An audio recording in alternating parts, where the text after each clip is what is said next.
Ẹ káàbọ̀ sórí ìkànnì wẹ́ fún abalẹ̀ fọ́nrán fídíò tó ń ṣọlẹ́gbẹ̀ẹ́ wa àṣìmá bíẹ̀ fún ẹ wo Rotimi Daniel ló máa jáde tán tó tún pẹ́ àṣírí nípa Prophet Sam Ojo. Ẹ wo gbogbo yà ti máa wò pé ta ló jẹ́ Prophet Sam Ojo. Ẹ wo gbogbo àṣírí náà lẹ́ máa gbọ́ nípa Prophet Sam Ojo. Ẹ wo Rotimi Daniel ó bá Prophet Sam Ojo fà tán lójú ẹ̀ báyìí tẹ́ bá gbọ́ fàájá òun ni Rotimi Daniel fi ṣe lọ́wọ́. Ẹ wo láìpẹ́ pàpọ̀lọpọ̀lọ péjú tó bá yẹ kí ìgbà àkọ́kọ́ ni tẹ̀ darapọ̀ mọ́ kọ́ ni ẹ bá subscribe kẹ́ like kẹ́ comment kẹ́ share ẹ lè máa jẹ́ wá fàní content nígbàkúgbà lórí òkú tó bá fi létà ẹ lè máa fi ṣọgbọ́n ìmọ̀ àti òye lágbo òṣèré. Ẹ wo gẹ́gẹ́ sọ pé fídíò wọn alẹ́ tà máa lè fún fídíò náà rèé ẹ̀ka ṣùgbọ́n abẹ́kọ̀ọ́. Let's talk about houses because these are the things that the likes of Sam Ojo, Taiwo Ojo and all of them, these are the things they put directly to you as baits. As pé èèyàn ń dẹ pàkúté nǹkan fi ń dẹ pàkúté fún yín nìyẹn wípé at the end of the day ẹ̀yin tẹ́ ìran yín ò kọ́ lérí because màmá play àwọn rádaràda tí Sam Ojo sọ lẹ́nu ọjọ́ mẹ́ta ẹ̀ wípé ẹni tó àṣírí òun in the first place kí ló dé tó láṣìírí kí ló dé tó ṣe nǹkan àṣírí tó fẹ́ jẹ́ kétí kejì gbọ́ wípé ẹni tá à ń sọ yìí kò sẹ́nì kankan tó lógo nídìílé wọn. Sam Ojo, you will explain bóyá ilé tí wọ́n ń ṣe lọ́wọ́ yìí bóyá orógo lò or not. Now if you say it is by virtue of house pé kéèyàn kọ́lé ló ń jẹ́ ògo, I will tell you that it is the most stupid line of thoughts on this our planet Earth, because to go by the same Jesus that you perpetrate, that you promote. Now if you say Jésù fẹ́ jẹ́ ká lówó ó fẹ́ ká lọ́rọ̀ ayé, the same Jésù tó yẹ kẹ́ máa follow as a source of example ó ní pé the son of man does not, the foxes have holes, the birds of the air they have where they sleep, but the son of man doesn't have where to hide his head. Ṣùgbọ́n èèyàn olórí burúkú tẹ̀ ń forúkọ Jésù yìí tẹ̀ ń bàjẹ́. Ilé mélòó ní mí ní nínú yín ẹ̀yin olùṣọ́ lórí burúkú tí lé òmò wo pa ìtorí wòtòwòtò yín máa pọ̀ lẹ́nu. Bẹ́ẹ̀ ni. Now if you say by virtue of houses, how many of you lè rántí 2023 tí a rántí pé bomb blast kan wà ní Ìbàdàn? Ìjọ yẹn ẹ̀rù Ọlọ́run bá mi. Ilé àwọn àbúrò mi nígbà náà lọ ó súnmọ́ a small tó súnmọ́ bí housing estate. Ẹ̀yin tẹ́ ẹ bá mọ Ìbàdàn dáadáa ẹ já mi tí n bá parọ́. Tẹ́ ẹ bá ń wá àwọn olówó àwọn silent millionaires and billionaires àdúgbò yẹn lápá àwọn tó tán lè ralẹ̀ ilẹ̀ plot kan ní 50 million àwọn area yẹn. Tẹ́ ẹ bá mọ housing estate, tẹ́ ẹ bá ń bọ̀ láti Awólọ́wọ̀ níbi tí Jesus chance wà, tẹ́ ẹ sẹ́ lọ sọ́nà housing state báyìí kò jìnnà gbogbo bẹ̀ yẹn clubs ti gbabẹ̀ kan sìn. A-small yẹn wà ní apá òsì báyìí, roundabout housing yẹn ó wà ní ìtòsí bẹ̀. Ṣé ẹ rántí pé àdúgbò yẹn ni bomb blast ti ṣẹlẹ̀ ní 2020 ṣé 23 ni? Ẹ wá wo àwọn ilé tó ń pe ilé ránṣẹ́. Ẹ wá wò bí àwọn ilé yẹn ṣe wálẹ̀ pẹ̀lú oríṣiríṣi mọ́tò.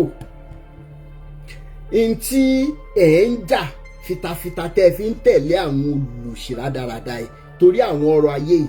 Àwọn tó dẹ̀ wá ní ọrọ̀ ayé yẹn lánàá nígbà tí kú ti tó true in tí wọ́n achieve ni kú ṣe mú wọn lọ. Orí yín ò dẹ̀ tí ì pé. Ẹ jọ gbogbo ẹ̀yin tẹ́ bá wà ládùúgbò bí tẹ́ ti lè lo bluetooth speaker. Ẹ jẹ́ káwọn ìyá àtàwọn bàbá wa tí ayé wọn ti bàjẹ́ lẹ́yìn àwọn pastors yìí kí wọ́n lè rí ìràpadà true n tá à ń ṣe. Inú mi á dùn tẹ́ bá lè bá wa tàn, ẹ jẹ́ kí wọ́n máa gbọ́. Ẹ̀yin tẹ́ bá wà ládùúgbò bí tán ti lè gbọ́, ẹ jọ̀ọ́ ẹ mọ́ bá wa play ẹ̀ kó mọ́ lọ fọntanfọntan.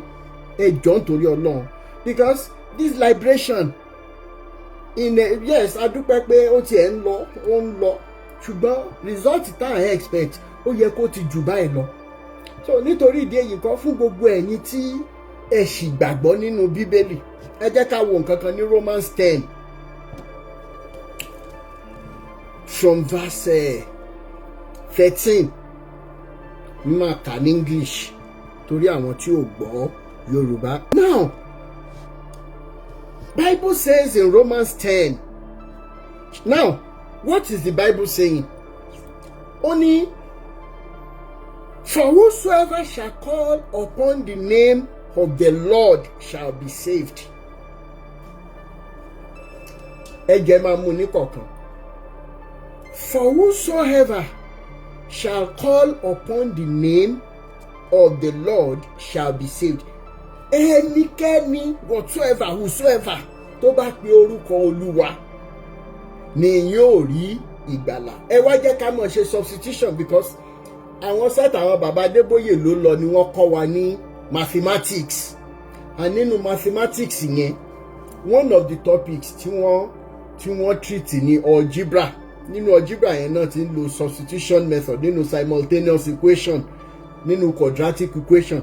A máa ń lo substitution pé ká máa yọ̀ kan, ká fi kan rọ́pò ẹ̀, ká wá calculate n tó máa ṣẹlẹ̀ bá a ṣe ṣe ìrọ́pò yẹn. For example, tí n bá ní x plus y equals z. Find x if z is 10 and y is 5, which will lead you in going for change of subject or formula. Change of subject or formula. Ẹ máa wá fi x yẹn ṣe subject or formula. Gbogbo n tó rò mọ́ x, ẹ máa send ẹ̀ sí opposite side equal sign yẹn. Bẹ́ẹ̀ bá ṣe wá ń send ẹ̀ lọ, bẹ́ẹ̀ ṣe ń send ẹ̀ lọ sí opposite side. Sign either multiplication ní relationship tó ní by or addition or subtraction. Tẹ́ bá ti gbé fo sign of equality yẹn, ó máa di opposite bí word and opposite. So tí n bá sọ pé x plus y equals z, tí n bá fẹ́ ju y yẹn sí the other side, instead of plus y ó máa wá di minus y, but bí kí n tó kọ minus y yẹn mo gbúdọ̀ kọ́kọ́ kọ z tí y bọ̀ wá ń bá ń lé, torí wípé ilé bàbá ọmọ ẹ bọmọ lẹ́rù. That is the another. Gbogbo ẹ̀yin táwọn ọmọ yín ṣe sciences, ẹ wá teacher tó dáa. Àwọn ọmọ JS3 SS1, ẹ wá teacher tó dáa. Ẹ jẹ́ kí wọ́n kọ́kọ́ kọ́ wọn ní topic yìí, which is change of subject or formula. Ẹ rí wípé ó wà foundational to their easy movements in line of sciences. Gbogbo calculations ìwé tá a máa ń ṣe nínú physics yẹn, àwọn big impedance, àwọn waves, àwọn lambda velocity, frequency, gbogbo ẹ̀ pátápátá ó máa easy fáwọn ọmọ yẹn. Mo kàn tún ní kí n já yín sí. So substitution yẹn ni mo fẹ́ ṣe nínú Bible lẹ́nu. Now, Bible says, whosoever shall call upon the name of the Lord shall be saved. But the question is, why is it that people under Sam Ojo, Taiwo Ojo, gbogbo wọn pátá wọ́n go and look at them. Àwọn tó ń tẹ̀lé Ọdẹ́kúnlé Ẹ̀pàfà títí dórí àwọn bàbá Adébóyè, go and look at the bunches of crowd following them. Can you say that their gods are actually saving them? But before we even ask that question, whosoever shall call upon the Lord, the name of the Lord shall be saved. Which Lord are we talking about? Is it the Lord that Baba Adeboye is introducing, that Adakulowo Church? Because that cannot even stand as a Lord who has to depend on your own hard-earned money. If you say the Lord of Kumuyi, how can Lord of Kumuyi be the person you are calling on? How can the Lord of all these people be the Lord you are calling on, if it is not the Lord of truth, love and humanity? Because àtìrá àwọn tó dúró ti òótọ́, which is foundational to nǹkan táwọn baba ńlá wa ní kan tó gbé Bible àti Quran wá, which formed the foundation of one of the songs tá a máa ń kọ́ ń gbà yẹn in the early 80s, 90s. Tó bá ń kọ́ wa, wọn kàn sọ fún wa wípé òótọ́ ń gbà míì ó máa ń já sí ikú, ṣùgbọ́n kí láǹfààní wíwà láyé tí mo wà láyé yìí tí mi lè sọ òótọ́ tí mo dẹ̀ rí pé nǹkan ń bàjẹ́, tọ́gẹ̀dẹ̀ ń bàjẹ́, ta ló ń pọ́n. So be it that if this path of enslaving people will be the reason why I will gladly be ready to go. So which Lord if it is not the Lord of truth, love, and humanity. Now, if the Lord we are introducing is the Lord of truth, love, and humanity, next verse. For whosoever shall call upon the name of the Lord of truth, love, and humanity shall be saved. And to bá ti ní òótọ́, àti rí a lot of videos tó ní ṣe pẹ̀lú òótọ́ tó dẹ̀ pé bẹ̀lẹ̀ ni yẹn gbàlà. For example, ẹ wo àwọn comedy skits tó make sense. Tí ẹnìkan lọ ra bóyá èso or á lọ ra bóyá nǹkan kékeré kan, á wá mọ̀ọ́mọ̀ ju bọ́ńdù lówó sílẹ̀. Tó bá wá ju bọ́ńdù lówó yẹn sílẹ̀, á wá wò bóyá ẹni tó ń ra ọjà lọ́wọ́ ẹ̀ yẹn bóyá ó máa ṣòótọ́ ọ̀nà tí ó ní mọ̀ pé kámẹ́rà ń wò. How many of you lẹ ti rírọ àwọn fídíòsì yẹn?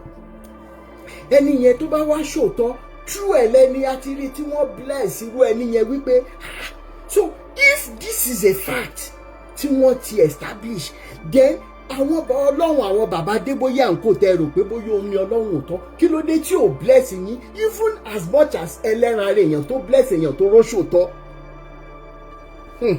Kábíyèsí bàbá wọ́n gbé sọ̀kalẹ̀ lẹ́nu ju bí mo ṣe rò lọ. Ẹ jẹ́ n tún gbé yẹ̀wò lẹ́ẹ̀kan sí. Ẹlẹ́ran ara èèyàn ó tẹ́sítì òótọ́ tó wà lẹ́ni inú ọmọlàkejì ẹ̀ immediately then ni ẹni yẹn bless ẹni tó ṣòótọ́. How many times ni ọlọ́run àwọn bàbá Adébóyè àǹkó ló ti bless ẹni tó ṣòótọ́ fún? Instead kí ó bless wọn, ó tún gbà tọwọ́ wọn ni. Which is an ideology that I Rotimi Daniel Sawukoko will never be on this planet Earth and keep quiet against. I will not. Ìkà ọdẹ èèyàn méjì òkè ń pàdánù rọ àwa tẹ́ ń parọ́ fún tá a bá mọ̀ ẹ̀yin bàbá yìí onírọ́ yìí ẹ mọ̀ pé onírọ́ nìyí. Ẹ mọ̀ now. What am I saying? Whosoever shall call upon the name of the Lord shall be saved. Ẹ jẹ́ ká wá wo next verse torí àsìkò wa. Ó wá ní how then shall they call on him who stands for truth, love, and humanity? How then shall they call on him in whom they have not believed? How shall they believe in him of whom they have not heard? Ẹni tí wọn gbúrò rẹ̀. Báwo ni wọ́n ṣe fẹ́ ké pe ẹni tí wọn gbàgbọ́? Báwo dẹ̀ ni wọ́n ṣe fẹ́ gbàgbọ́ tí ò bá sí pé ẹnìkan dìde tó ń sọ fún wọn wípé Ọlọ́run wà sẹ́ẹ̀? Ṣùgbọ́n Ọlọ́run yóò kì í ṣe Ọlọ́run ti Christianity in Nigeria, either you like it or not. It's the truth. It is not. It is not.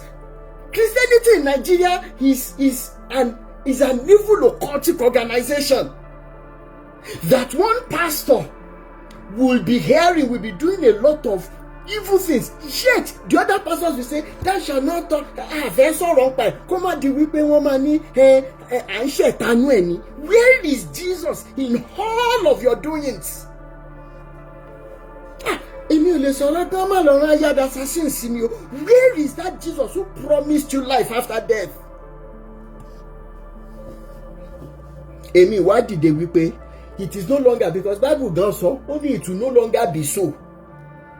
It will no longer be so. Somebody must stand up. After all, gbogbo story yìí náà ó ní pé biblical God ń wá ẹni tí ó lọ sí èdìdì 7 seals according to the Revelation. Ó ní ṣùgbọ́n ọmọ Ọlọ́run aládé àlàáfíà ó wá dìde ó ní òun ó lọ to go and open the scroll. So gbogbo ẹ̀yin pásítọ̀ tẹ́ ṣì wà nínú ìwà ìkà ìwà ìbàjẹ́ yìí tẹ́ wà nínú òkùnkùn tẹ́ ń tafà sínú ìmọ́lẹ̀ ọmọ aráyé, ẹ máa wojú mi dáadáa, mi wojú Uche, ẹ máa wojú mi dáadáa. Ẹni bá ń bẹ lọ́run yìí bẹ èèyàn, ẹni bá ń wojú Ọlọ́run yìí wojú Uche èèyàn.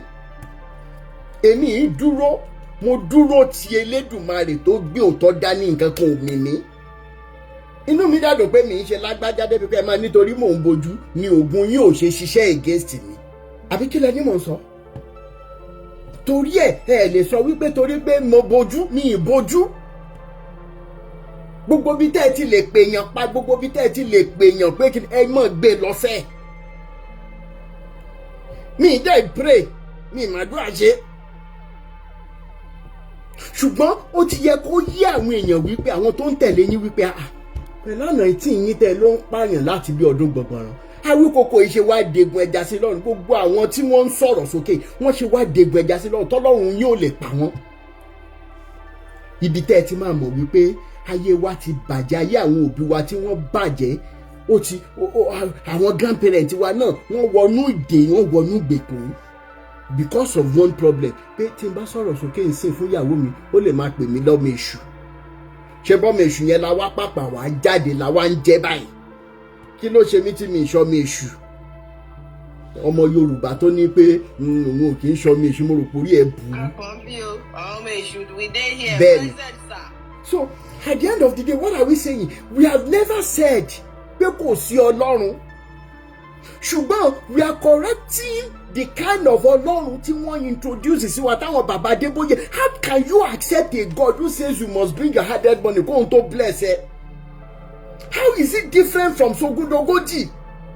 I don't want people to believe in that God again. I want them to believe in that same Elédùmarè tó wà nínú ilé wọn, nínú kọ̀rọ̀ yàrá wọn, through ọkọ, through ìyàwó, through àwọn ọmọ.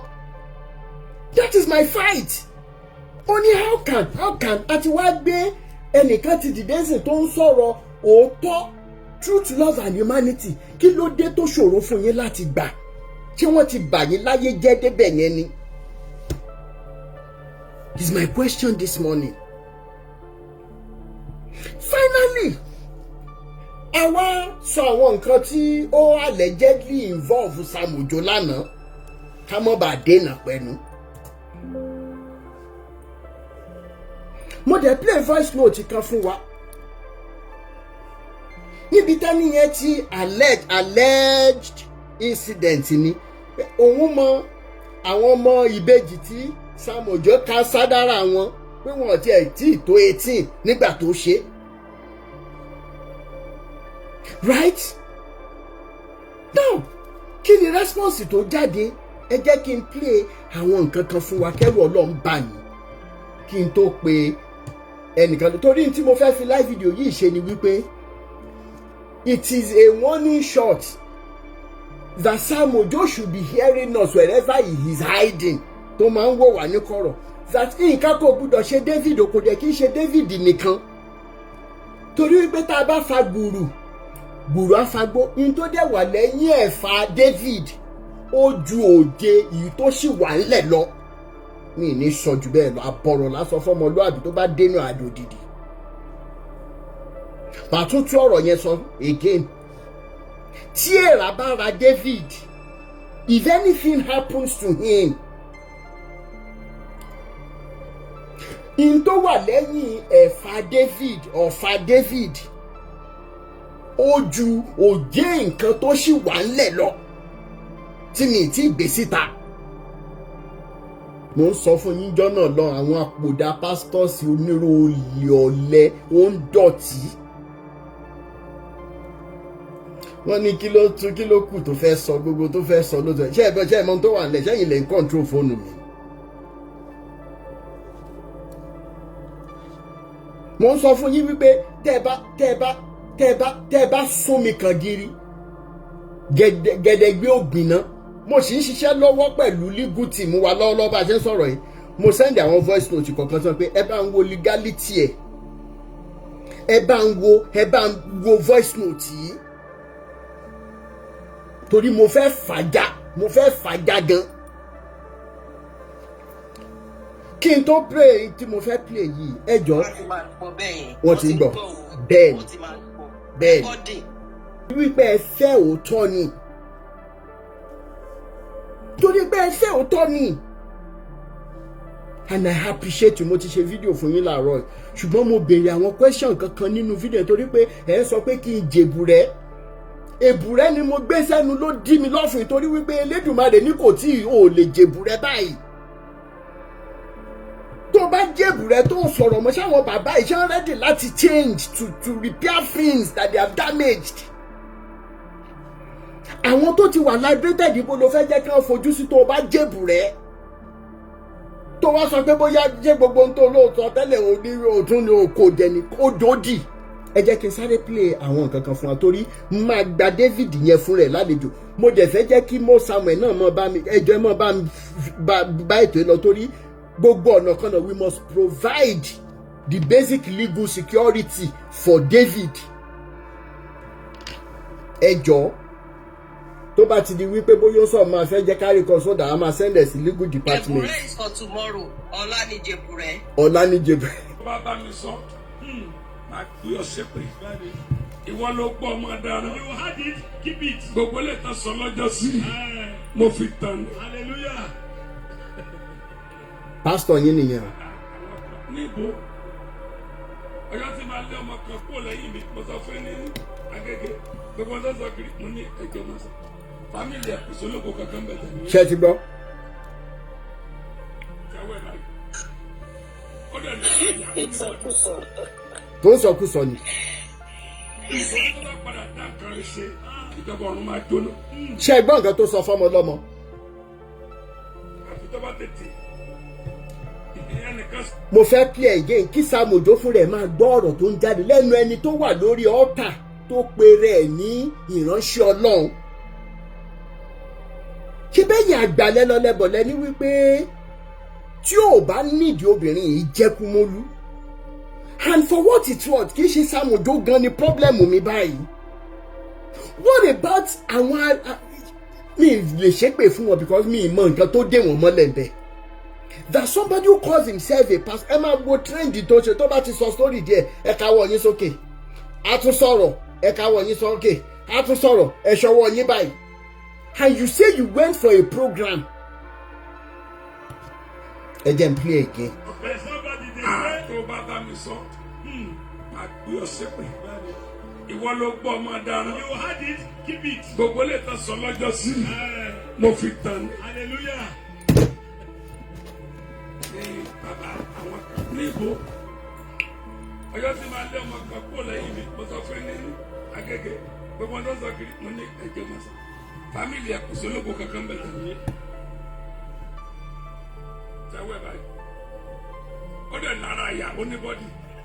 Kẹ́ gbọ́ David ló ń bá wí yẹn o. Torí tó bá padà dá nǹkan rẹ̀ ṣe, ìjọba ọ̀run máa jóná. Kẹ́ gbọ́. This guy we are talking about served this good for nothing entity. Mo wish pé kéèké lọ́gán wà nulẹ̀ lẹ́ni kí wọ́n wá sàn kankan. Because she related with Sam Ojo lórí ọ̀rọ̀ ọlọ́mọdé òṣọmọdé. I needed her ká ní pé wọ́n wà online. I needed her to come and say some things. Lẹ́ni tó ń fọ́nbù níta yìí o. Lẹ́ni tó ń fọ́nbù níta lójú àwọn èèyàn yìí o. Ó léyìn ò ṣe rere ní fámìlì ẹ̀. RD. Nam. Ṣé kéèké náà lẹ́ ń sọ ni? Àwọn táwọn ń bíbà yín kọ́. No. Ó ní nǹkan kan tí wọ́n find out lọ́dọ̀ bọ̀bọ̀ yìí tí mo fẹ́ jẹ́ kí wọ́n sọ fáyé. Nígbà tí ó fi bẹ̀ wọ́n pé kí wọ́n bóun ṣètò ọ̀rọ̀ lọ́mọdé yẹn ni mò ń sọ. Even àwọn títí ẹ̀ka tó yìí ń kọ́. Ṣé ó lè bá yín sọ̀rọ̀ ni? How many times they requested even èmi gan ṣé ó lè bá yín sọ̀rọ̀ ni? Wọ́n ní ó ní pé wọ́n pé kán ṣàbọ̀ yanjú ọ̀rọ̀ yẹn. Ká ní pé mi kàn fẹ́ jẹ́ kí lọ́ọ̀yà wa fojú síta ni. Ó jẹ́ kí n bá pè wọ́n kán sọ̀rọ̀ lórí WhatsApp. Kí wọ́n confirm tá à ń sọ yìí. Kò ní lè wọlé, òun náà máa ń sá ni náà. Ṣèbí Sam Ojo mọ̀ pé òun ń sá ni. Ẹ jẹ́ mọ̀ clear lọ. Ẹ jẹ́ mọ̀ clear lọ.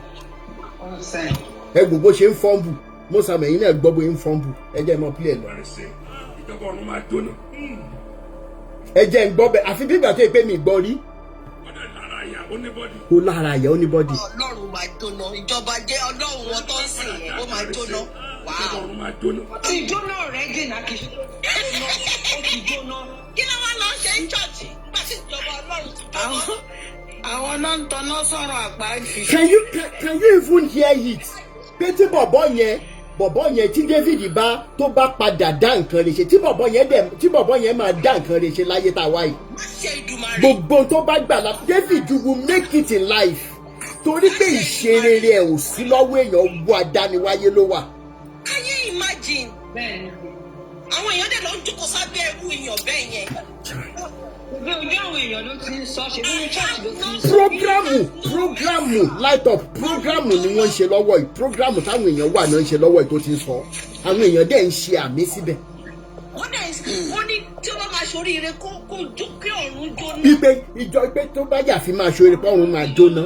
Do you know how many people want to go to that ọ̀run tó ń pè tí gbogbo wọn tọ́lá orí burúkú. mo ń bọ̀ ẹ jẹ́ mọ play lọ mo ń bọ̀ amẹ́yẹbọ̀ làpò ni kò tí ì dùn. torí tó bá padà dá kárí sí ìjọba ọ̀run máa jóná. àfi tó bá tètè yí ọ̀nà rẹ̀ padà orí máa wéṣì ẹ̀nà ọmọ méjèèjì báyìí. ẹ jọ ẹ bá mi take note ibẹ̀ yẹn ó lóun máa waste ẹ̀ Nigeria police ń gbọ́ báyìí torí ẹ̀ ni mo ṣe fẹ́ fi David kọ lọ́rùn ó lóun máa waste ẹ̀ máa tún bẹ̀ yẹn play. Ọlọ́run o. ẹ jẹ́ máa gbọ́ o. orí máa wéṣì ẹ̀nà ọmọ méjèèjì báyìí ẹ padà dá kárí sí ìjọba ọ̀run máa jóná. àfi tó bá tètè yí ọ̀nà rẹ̀ padà orí máa wéṣì ẹ̀nà ọmọ méjèèjì báyìí èmi ìdáyẹ̀ lóhùn. La fọ́nbù jọ òun wèsì fọ́nbù. ṣé wọn ràn yẹn lọ́wọ́ mo rẹ̀ yọ. àtàbí èmi àti ọ̀dẹ̀ ní ká ṣe pamọ́ kó wá construct rọ against me. mo ní sáàmù tẹ̀yìn òfin ní rògbòlò. a kì í kà lókè a kì í kà sàlẹ̀ a ní láti ká mú géèmù. láti géèmù wòlíì yóò dé náà ló máa dé. wòlíì náwó ẹ̀ báyìí. àṣẹ kì í bẹ̀rẹ̀. mo ń bọ̀. ó di wẹ́rẹ́wẹ́rẹ́ ó di wàràwàrà. Can you imagine? òun ní sáàmù tó ń lè fi bà tèèyàn jẹ́ òun ò ní ìka látòkè ó tún pọ̀fọ̀ sí. mo ń bọ̀. torí àtàkì ìsàkọ níwájú. mo ń bọ̀. kí ni bàbá mi tó ń dún wọ́rọ́wọ́rọ́ lọ gbójú lé dà? mo ń bọ̀. àwọ̀ ọ̀dájú. mo ń bọ̀. Jésù tẹ́mù wọn lè ṣe ni. ẹja Jésù tẹ́mù wọn lè ṣe. amẹ́yẹbọ̀ làpò. àwọn kí ni bàbá mi tó ń dún wúrúwúrú lọ fẹ́ fi lò dà ó. wọ́n bí yàrá ya wọn dàdí ṣé wọ́n lè dúró ni. mo ń bọ̀. kí ni bàbá mi tó ń dún wúrúwúrú tẹ́ ń pèlè iṣu yẹn náà ni wọ́n lè fọwọ́ fún. àdàbí wọ́n fẹ́ fi bà tọmọ èèyàn jẹ́ tí wọ́n máa bàjẹ́ tọmọtọmọ náà. àmín. mo ń bọ̀ aṣẹ́ Èdùmàrè. mo ń bọ̀ ẹ jẹ́ mọ́ play lọ. wá kiri Nàìjíríà kí là ń wá gan. mo ń bọ̀ ẹ jẹ́ mọ́ play lọ. mo ń bọ̀.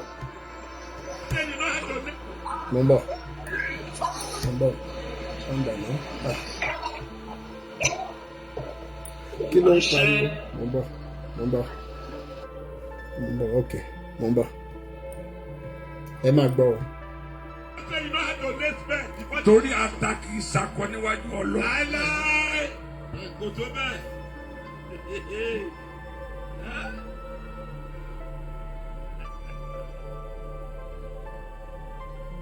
ẹni yẹn jẹ tó tún jókòó lé ẹ. The person that cheat that man is black. ó mọ̀ pé ó mọ ọ̀rọ̀ ni. He know that you don't know the word. ẹni bá lọ́rọ̀ ló ní ọ̀rọ̀. If you have the word, you have the wealth. ó ṣòro láti gbàgbọ́ wípé.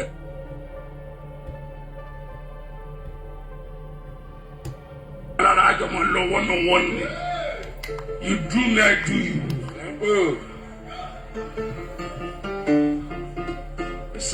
It's my life.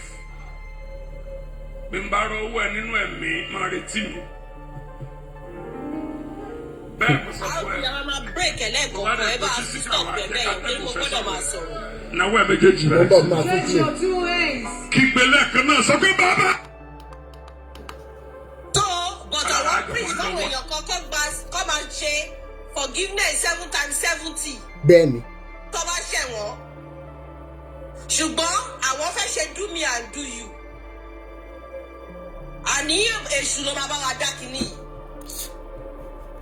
èṣù ló máa bá wa dá. ẹ jọ̀ọ́ gbogbo ẹ̀yin tí ẹ bá ń gbọ́ wa nílé ẹ mú pépà àti pẹ́ẹ̀nì yín kẹ́ ẹ mọ́ ọkọ̀ gbogbo ohun tẹ́ ẹ bá fẹ́ sọ sílẹ̀ máa fún wa láì kì í ṣe tútù nìyẹn at least máa fún wa níbi 4 minutes lénìí ká fi dáṣọ ẹjẹ́ iná gbogbo ẹ̀ tán. Mo ń bọ̀.